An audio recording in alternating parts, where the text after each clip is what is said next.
Thanks a lot, Dave. The governor has declared a state of emergency as we brace for Hurricane Nate. Mike Steele from the Governor's Office of Homeland Security joins us now by phone. Mike, as many people are waking up, what's the most critical information you want them to know? Well, everyone has had the same general message for the past few days now. Today is the final day to kind of make your preparations. Hopefully we won't see any news about it shifting more west or a significant shift, but we can't, rule out problems here in the state as we watch this forecast until we get kind of that all clear. We have to be ready, and we're hoping everyone else does. It looks like surge will be an issue for a lot of areas, with the warnings being extended all the way over to Morgan City like they are.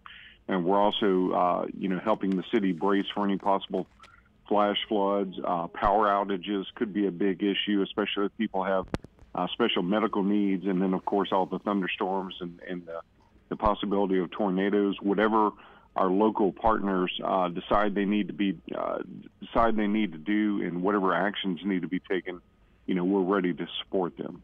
And Mike, what is this shift? Right now, it appears that the Mississippi Gulf Coast is in the crosshairs of the eye of the storm. What does that mean to Louisiana?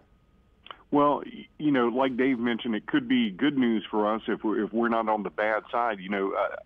Prayers for your family over in Mississippi, I have family in Mississippi as well. But we're all kind of dealing with the same issues right now. We have to be ready just in case there are a few, wiggles back and forth with the track of the storm. So the main goal right now is just to let everybody know, today is it. Get those supplies checked. Be ready. There is a lot of uncertainty with this storm. As fast as this storm is moving too, is kind of unusual. It shortens that window even more. I guess the big news kind of late last night and into the morning for us was, in addition to the storm strengthening to a hurricane, Governor Edwards' pre-disaster emergency declaration was approved by President Trump.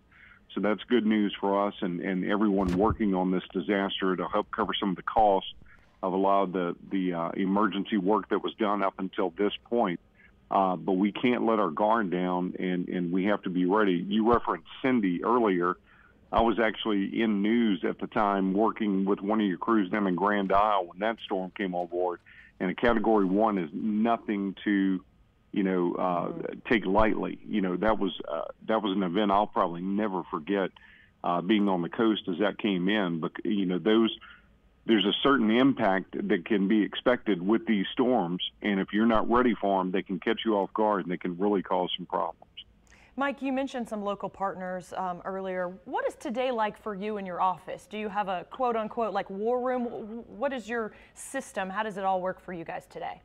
Yeah, so we've been at level 1 activation for over 24 hours now. That's when you see our emergency operations center, the big command room in our office building is full. It's fully staffed. Every state agency is there. FEMA is already here with their kind of advanced team. They've been in town for a day or two now. All of the support agencies like the Red Cross are involved. So we're all there. The Guard is there, of course. And then today we'll have another UCG meeting at around mid-morning, and then the governor will have another press conference around noon today once that meeting's over with. But we kind of started tracking this storm maybe last weekend, and then started a series of conference calls with our local partners, just kind of making sure that everyone was aware of, what's going on. And then, of course, we ramped up with the EOC activation about 24 hours ago. And so, again, until we know exactly where this storm's headed, we need to be ready. We all have, I guess, family member and friends sometimes that wouldn't do so well on the current events test, in school. So we need to make sure that those people are informed.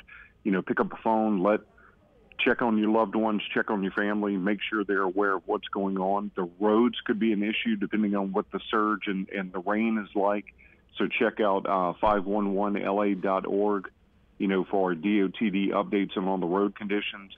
And then, of course, we have emergency.la.gov. That's where all the state agencies will be posting information about what's going on and what actions they're taking. So those are some of the sites we encourage everyone to take advantage of. All right. Well, Mike, we're going to be talking throughout the day, but final question to you is, there are a lot of people who are special needs. They may be elderly. They may get scared as the wind starts kicking up, and they want some help. Are you prepared to, do you have vehicles that can go out to help people in need? Yeah, so that is coordinated with our local partners. So every parish has plans for those types of things, and the first step they need to do is connect with your local emergency management office at the parish level. Okay. And then whatever assets the parishes need to execute those plans, there's things with the state that are called in for backup, for resources to help with those moves. But okay. The first step is by all means contact your local emergency managers or sheriff's office and get in touch with that process. All right, Mike Steele, thank you very much for always being available, and we will be checking back with you. You bet. Thank you.